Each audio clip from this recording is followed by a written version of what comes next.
Hello, good morning.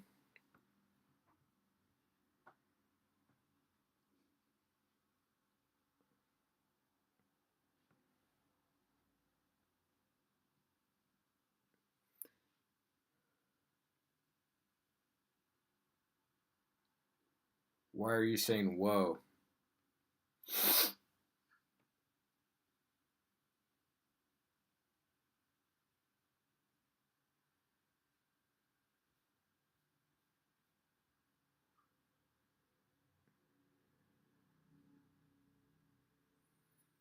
Is it like pixelated?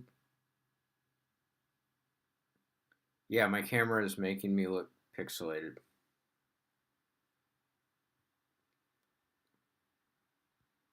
I don't know why.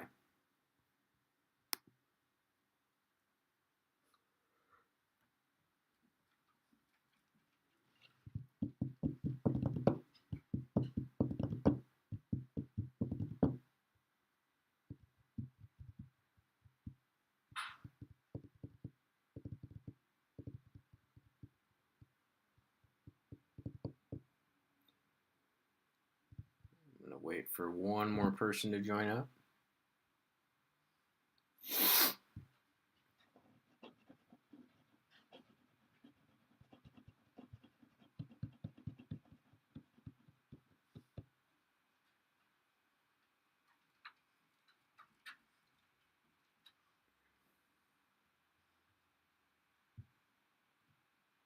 All right, we're at 15. I'm gonna start.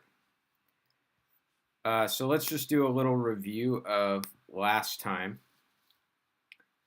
Last time we were talking about stringed instruments.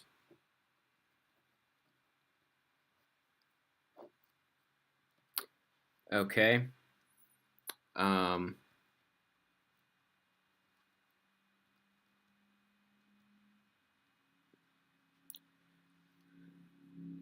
all right. Now, for stringed instruments, you have basically because a stringed instrument is attached at both ends, the string is going to have nodes at each end.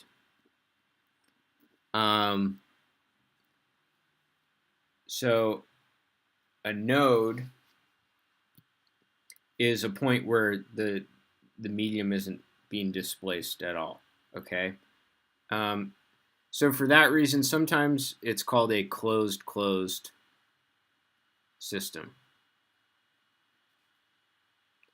Okay, a closed system because it has nodes at each end. So we learned that there are a certain number of ways that such an instrument can vibrate. Um, so you have the single football wave, which is called the first harmonic. You have the double football wave, which is called the second harmonic. You have the triple football wave, which is called the third harmonic. So every time you go up a harmonic, you squeeze another football in, okay, etc. Now we talked about how the note that you hear, the one that you hear, is the first harmonic. So you hear this tone. So that's what provides the tonality of the instrument, the note that is being played. And then all of these other harmonics are present when you pluck the string or bow the string or whatever, but they are what gives the sound its unique quality. Okay? Which another word for that, a fancy word for that, is timbre. All right?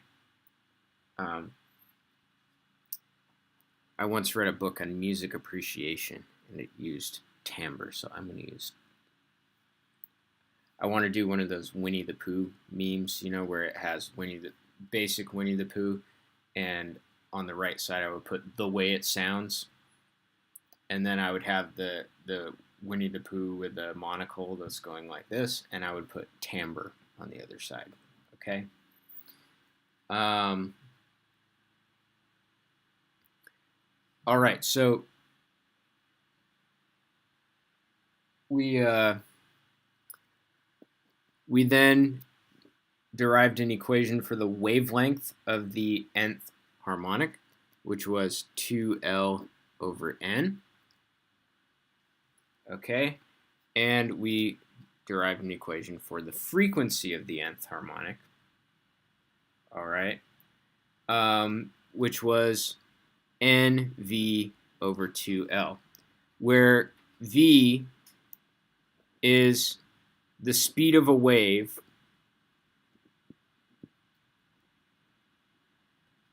on the string. Okay, so we talked about tuning a stringed instrument. By tuning a stringed instrument, what are you doing, Ivan? No attack, bugger. Yeah. What, Ivan? Ivan is so funny because he is just about the least friendly cat that I have ever interacted with. But he likes to threaten. So it's like if you do something he doesn't like, he gives you the warning paw. It's like he pulls it back and he's ready to strike, but he rarely actually hits anyone. So he's just doing that to Bugger. He's following around Bugger and then just going like this, like don't make me do it. I'll do it. It's pretty funny.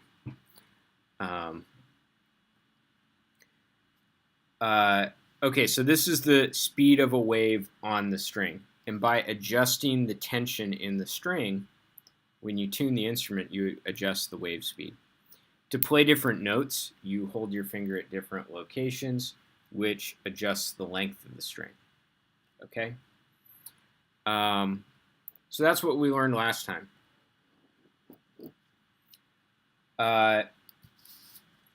Okay.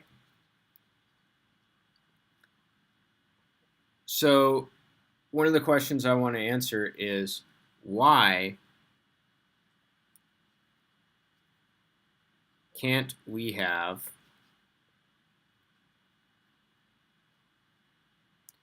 a 1.5 harmonic? Or a 1.75 harmonic, or a pith harmonic. Okay, why is the harmonic number only 1, 2, 3, an integer? Okay, well, if we look at what the harmonic number is doing, it is basically counting the number of footballs, right? So here we have 1 football, here we have 2, here we have 3, etc. Okay, so if I were to draw, for example, the 1.5 harmonic, that would look something like this. Okay, it would have 1.5 footballs. So it would be, here's a full football, and then it would have half a football. So this would be the 1.5 harmonic. All right? But here's the thing. This isn't actually, it has an antinode at the side. Okay? Now, why can't you have an antinode at the side of a stringed instrument? Because a stringed instrument has the strings pinned down. So it doesn't make sense to have a 1.5 harmonic because you don't get a node at each end. Okay?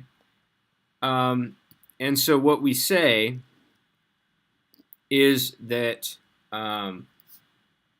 these other theoretical harmonics, if you will, they don't obey the so-called boundary conditions.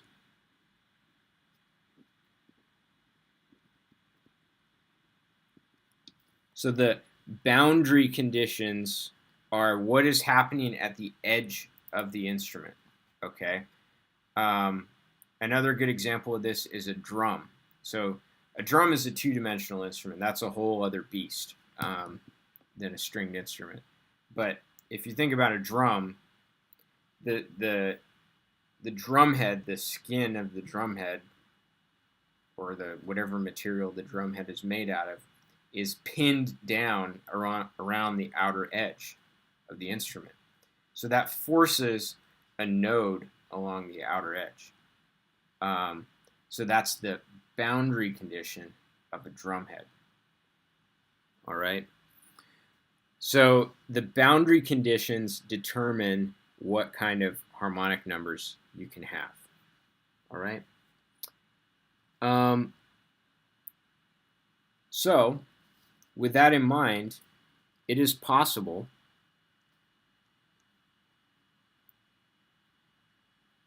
to have other boundary conditions.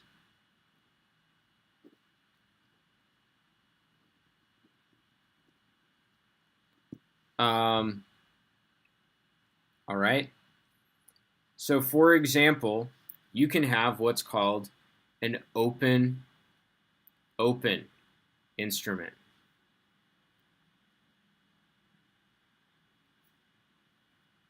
Okay. And so an open instrument has antinodes at each end. Okay. So these are typically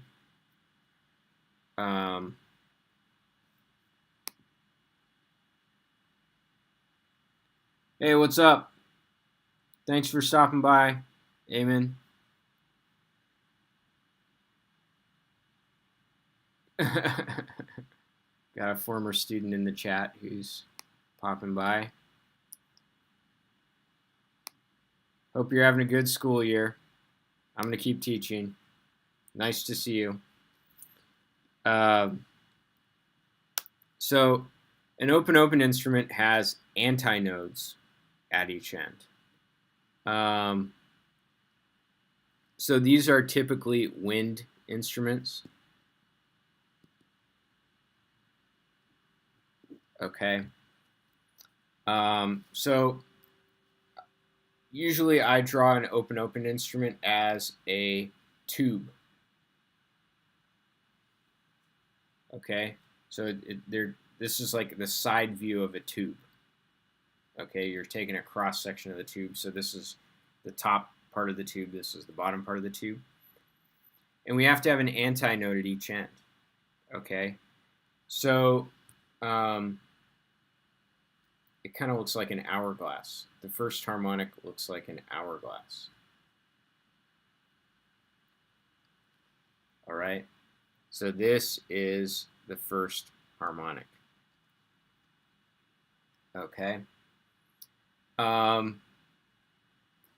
Now, as I said, to go to the next harmonic, whatever the next harmonic is, you simply add a football. Now, we can't add the football to the end, so what we do is we add the football in the middle. Okay? So the next harmonic is going to be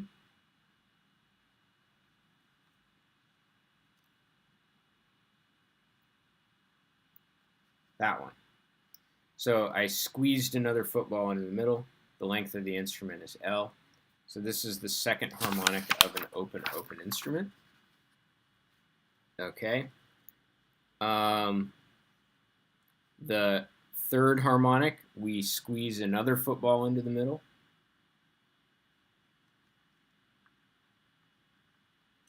Like that.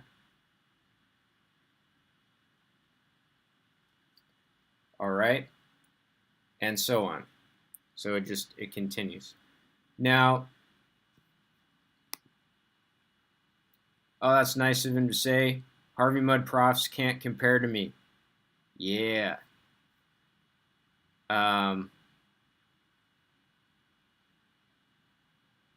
That's nice to say that. I doubt it's true, but or maybe they can't compare to me because they're so much better than I am.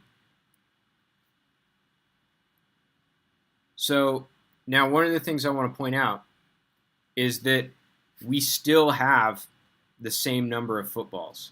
Okay. So if we look at it, here we have a full football. Okay. Here we also have a full football. It's just like you sliced the football in half and then took its ends and went like this. You get what I'm saying? So here's your full football. You cut it in half so that now you have these two footballs, two half footballs, and then you put them tip to tip. All right? So this is still a full football. All right? This is two full footballs. This is three full footballs. See how we have two footballs in the middle, and then we have the cut in half football on each end. Okay? So we still have the same number of footballs in each harmonic. And so what that means is that the formulas are exactly the same. The wavelength of the nth harmonic is still 2L over N, and the frequency of the nth harmonic is still NV over 2L. Okay? The only difference is typically, well, the first difference is that the harmonics have a different appearance. Okay, the harmonics have a different appearance. The other difference is because these are wind instruments, for a wind instrument, the medium that is vibrating to create the sound is not a string. Okay, it's the air itself that is vibrating. So, so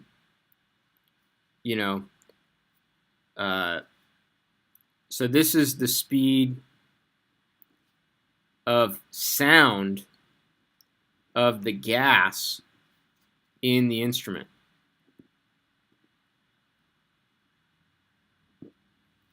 Okay? So whereas V here represents the speed of a wave on a string because the string is what is vibrating. Here, it is the air itself inside the instrument that is vibrating. So this V represents the speed of sound in a gas. Okay?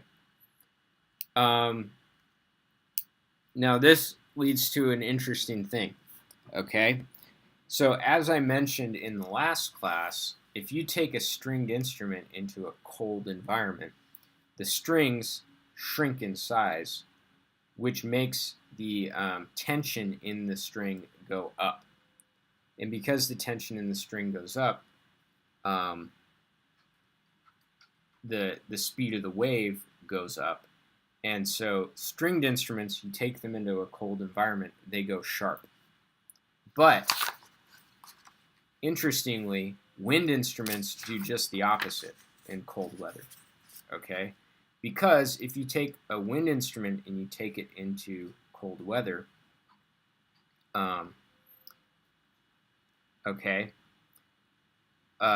air inside the instrument is cooler, okay? And it turns out that cold air has a slower speed of sound than hot air. So the speed actually goes down if you take a wind instrument into cold weather, which reduces the frequency, and so wind instruments go flat in cold weather. So string instruments and wind instruments, their frequencies shift in opposite directions under temperature changes, which I think is kind of interesting.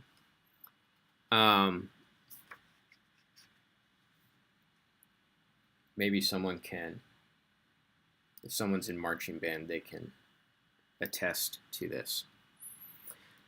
The other thing I wanted to point out, which is fairly obvious, but you ever notice that high-pitched instruments are small? Like, what's the highest pitched string instrument is a violin. What's the low-pitched string instrument? It's a cello or a bass. You know, what's the highest pitched wind instrument? I think is a piccolo, which is, really short. So why is that? We can see that as L goes down, the frequency goes up. So the shorter that string is, or the shorter the column of air that's vibrating is, the higher the frequency. Okay?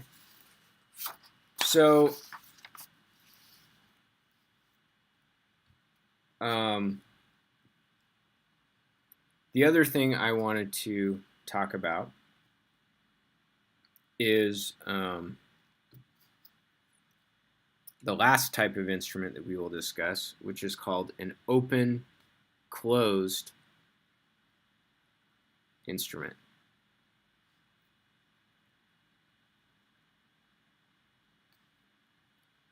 Okay, and an open-closed instrument has a node at one end and an antinode at the other end. Okay?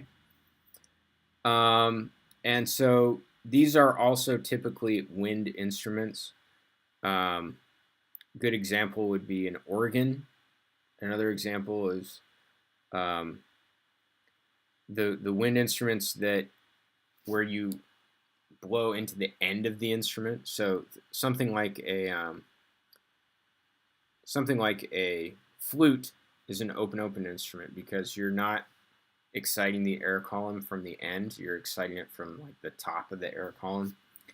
But for something like a saxophone, it's open at one end and it's closed at the other end where you produce the sound.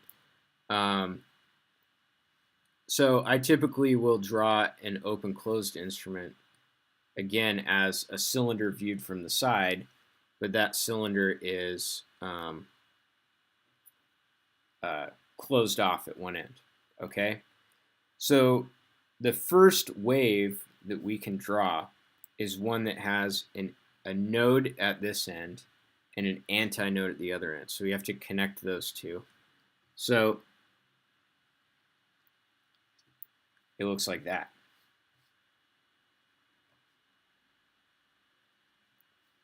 Okay, so the length of the instrument is L. All right, now to go to the next harmonic, what we do, all right, is we add a football. Now to add a football, we add a football right there on that end. So the next harmonic looks like this. So see how I squeezed in a football?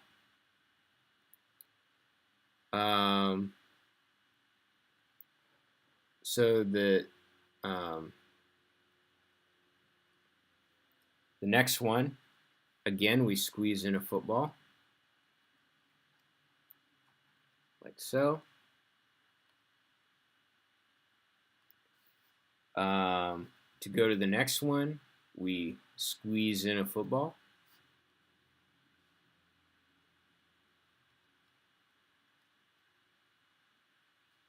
That. So you just squeeze in a football to go to the next harmonic. Now, if we think about it, how many footballs makes up a full wave? A full wave has a crest and a trough, so it's 2 footballs. All right. So basically, right here, I'm going to put how many waves.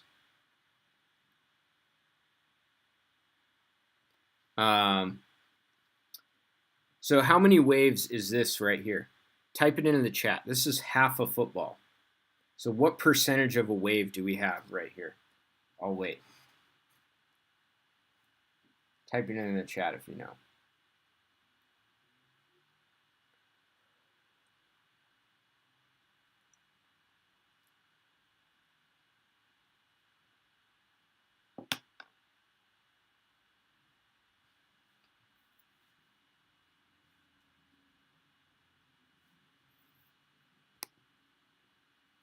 It is 25% because this is half a football.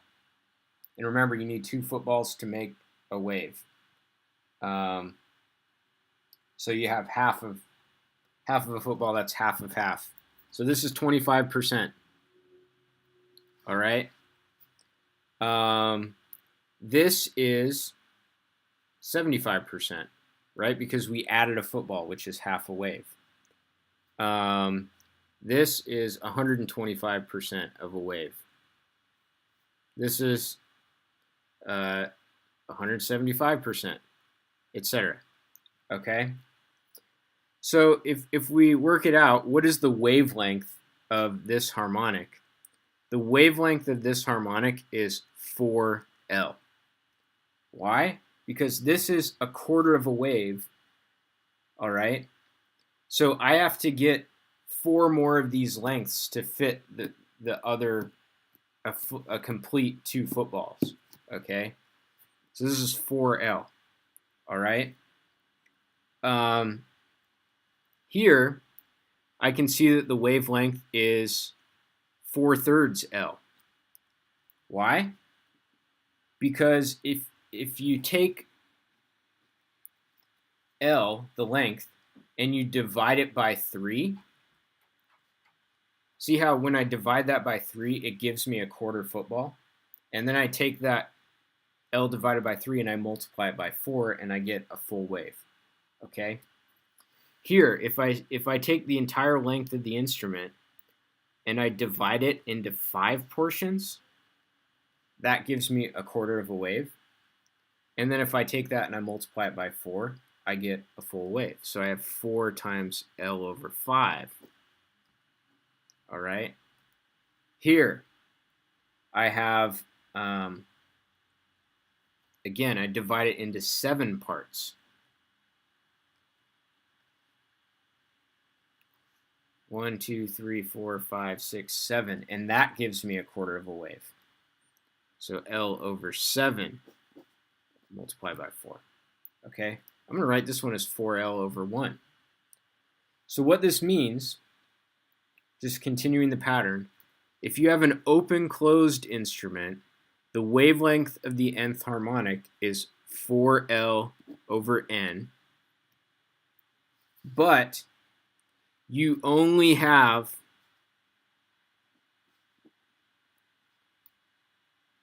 odd harmonics.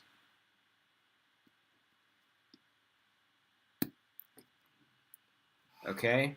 So for open-closed instruments, you only have odd harmonics. All right? But the rule still holds that to go to the next available harmonic, you just add a football. It's just that, you know, for open, open, and close, close, adding a football takes you to the harmonic number increases by 1. But here, when you add a football, the harmonic number increases by 2.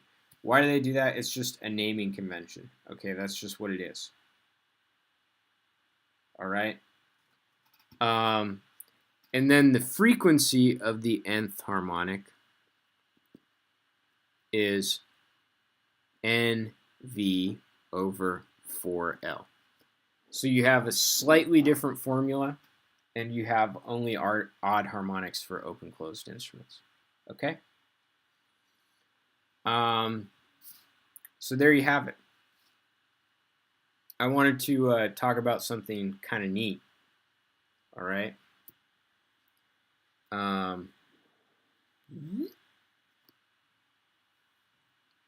All right.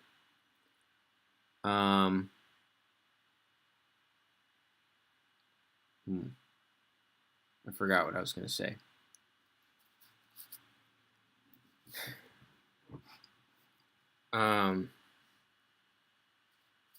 So it's possible to make a graph, all right, of, so as I said, when you pluck a musical instrument, like a stringed instrument, for example, you create all of the harmonics. simultaneously. Plucking it in some random way creates all of the harmonics. Okay? Plucking a string creates all of the harmonics. So a useful graph, but it creates a superposition of all those harmonics, but each harmonic has a different amplitude. Okay? So it's possible to make a graph of amplitude versus harmonic number. Okay? It's kind of a bar graph. So you have harmonic number 1, harmonic number 2, harmonic number 3, harmonic number 4, harmonic number 5, etc. Okay, and what this graph looks like is,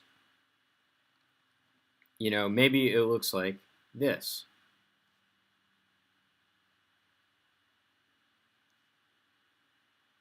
Something like that. Okay.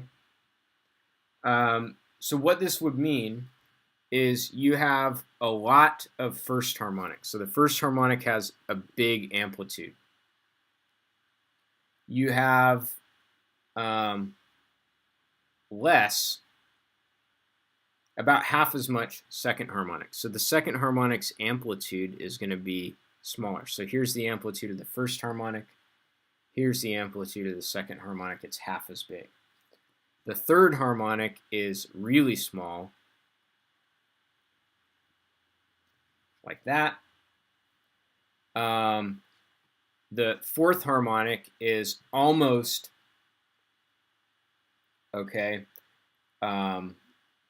almost as big as the first harmonic.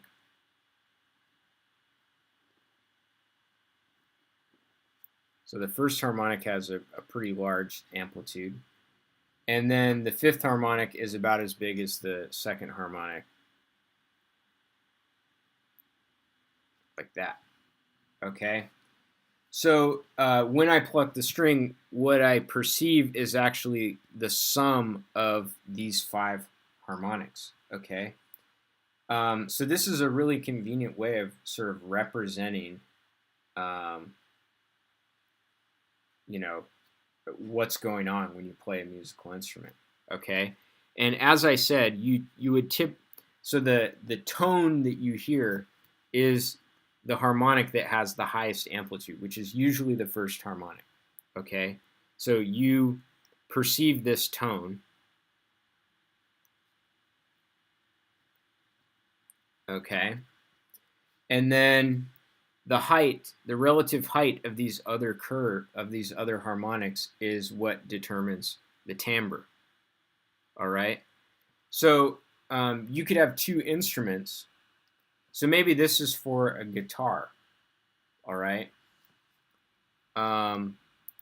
Maybe a different instrument has a different signature. Maybe a different instrument looks like this for its amplitude versus harmonic number graph. Okay. And so we can see that the shape of the timbre is different. Okay, so we're going to hear the same note, but we're going to have different qualities to that sound. Okay. This is also how voice recognition works. So voice recognition is going to have you say something, and it's going to produce this graph because your voice is a musical instrument. Okay, it's a more complicated musical instrument than these because we're talking about one-dimensional instruments. But inside your voice cavity, the air is vibrating in a 3-dimensional space, right? So it's more complicated. But what we're so yeah, it's but you could make an analogous graph for your voice, and it's going to have a certain pattern of ups and downs in these higher harmonics that uniquely identifies your voice. Okay. I did want to say that with wind instruments, it is possible it is possible to make the higher harmonics be the ones with the largest amplitude. So I said with stringed instruments, you perceive the first harmonic, but that's not necessarily true with wind instruments. Okay? So this analysis of breaking a sound up into its harmonic components and seeing how big each harmonic is, this is called Fourier analysis.